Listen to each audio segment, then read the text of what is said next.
Hi guys, happy Friday. It's Mrs. Spencer. It is Friday the 13th. Hope you're having a very lucky day. I'm here to talk to you about your lab and walk you through the analysis and calculations, okay? At least for situation 5, guys, where you have the heaviest weight on the hanging mass, thingy-doo, and the system accelerates the cart up the ramp and the weight downward. Okay, the hanging weight, okay? So let's jump into it, guys. I think you can see everything you need to see, plus a little chemistry. You can ignore the chemistry if you like. All right, so let's look over here and make sure that we understand what is happening in our system, okay? So it's a two-body system. We have the cart on the ramp. We have the hanging mass over here. And we keep changing the masses, and the behavior of the cart changes depending on how heavy the hanging weight is, right? So situation 5 is the one I'm looking at now. The cart is accelerating upwards. So on my diagram, I draw acceleration that way. That's the positive direction. I've decided that. It's easy for me to make that the positive direction. And since it's a system that moves together, the two objects move together, the downward over on this side motion of the hanging mass is also positive acceleration, okay? For that reason, guys, all of my vectors will be positive in these two directions, okay? So any vector quantity will be positive up the ramp and downward towards the ground on the side over here, okay? All right, now, since we know that the system is accelerating in that direction, right, we know that the net force is in that direction. The net force will be also upward and also over here in the downward direction. Why is that? If we look at our formula for Newton's second law, we see that the net force on anything, an object or a system, is equal to the mass involved times the acceleration. Well, mass is not a vector, okay, property. Measurement, whatever. Acceleration is and force is, so in whatever direction acceleration is, the force will be in the same direction, the net force, okay? All right, so let's back up. What I started discussing in class had a lot of good information, but I kind of went about it in an indirect fashion. I was analyzing just the motion of the cart. It is much better if we analyze the motion of the whole system for our calculations. So don't scratch what we did in class, just extend it so that we can apply it here, okay? So let's look at the objects involved in the system initially. Over here, we've got the hanging mass. We're gonna draw a free body diagram for that object, much like we did a couple months ago on the other board. Okay, so downward, the Earth is applying a force, the force of gravity, also known as the weight. It's the mass times the acceleration of gravity, and it's downward, okay? Also on this hanging mass, there's a string attached to it. So there's a contact force there, and it's called the tension force, and it operates in the upward direction, right? It is what causes the hanging mass to hang and not fall under the force of gravity, okay? Now, since the system is accelerating downward, I should say the hanging mass is accelerating downward, we know that the downward force of gravity must be greater than the upward force of tension. Okay, very important. So your vectors should be of different lengths, respectively. Okay, let's look at the cart. Much more complicated, but we can do this. So there's also a force of tension on the cart because the same string that's attached to the hanging weight is attached to the cart. But the force of tension on the cart is up the incline, right? Because that's how the string is hanging onto it, so it's holding it up. So the force of tension on the cart is up the incline, all right? There's also a weight force, okay, or force of gravity, and it's straight downward toward the Earth, okay, it's a field force. And then the other forces that are shown over here on this object have to do with the vectors of gravity. They're vectors of gravity, okay? So part of the weight force is operating down the incline here, and it's the force of friction, okay? And then part of this weight force is acting downward through the incline, but it's equal and opposite to the upward normal force applied by the incline on the weight, okay, or on the cart, I should say, okay? So if we can figure out the perpendicular portion of the force of gravity, we know the normal force. That's why it says here mg cosine theta, because cosine involves the adjacent side of the angle, okay? And then the frictional force, we will use our knowledge of the frictional force formula to solve for that. Okay. Anyway, so let's pull back and talk about the big picture. Okay. We know the acceleration is in this direction, and so we know the net force is in that direction. Okay.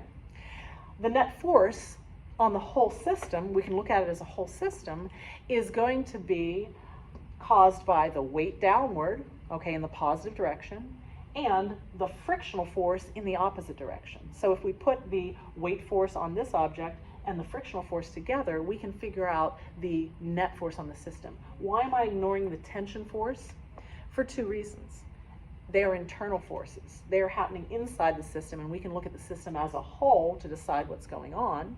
And because they are equal and opposite, the force of tension on the rope being applied to the hanging weight is in this direction, the negative direction, and the force of tension on the cart holding it up is in the positive direction. So they cancel out, so just ignore them, okay? All we care about is the frictional force this way on the system and the gravitational force on the system in the positive direction, okay? So let's go up here. We know that the net force on the system, the overall force causing it to move that way, is going to equal the total mass of the system times acceleration, Newton's second law. But we also know that the net force on the system, what's causing it to move or accelerate that way, is a combination of what we just said. The weight, right, the force of gravity on object 2, minus the frictional force. It's technically plus the frictional force, but the frictional force is in the negative direction, okay? So now that we understand all that, it's mostly math. We just have to figure out what our variables are so that we can do the math, okay? So let's simplify and expand out our variables. So we don't need F net of system anymore because we've got variables here that are measured in our lab or calculated from our lab, right? And they're going to equal the combination of these two forces. Okay, so I'm going from this line to this line, getting rid of that. The mass of the system times the acceleration equals the force of gravity on object 2, which we know is m2g, right, minus the frictional force. Well, frictional force is mu times the normal force. Good? All right. We're getting better. I know this value, or I can find this value. I can calculate that from my lab data. I know this value. I know that value. This is what I'm solving for. Now we need to deal with normal force. So the normal force over here, we said, is m1g cosine theta. It's the component of the gravitational force that's in the perpendicular direction to the plane, okay? So I'm just going to take this and expand it in the next line of the equation, okay? Mu times mg cosine theta instead of normal force. And then everything else is the same. Everything else was already in variables. We could use, oops, I lied, I just noticed something. We can expand the mass of the system. It's going to equal the mass of object 1 plus the mass of object 2, because remember we said the string is considered to be massless as well as frictionless, okay? So the mass of the system is the mass of the two objects, okay? So now we've expanded everything and we can get to it, okay? So the first thing we're going to do is we're going to calculate our A value because it's the only thing that's not a measured value, right? We measured the masses, we measured the angle, right?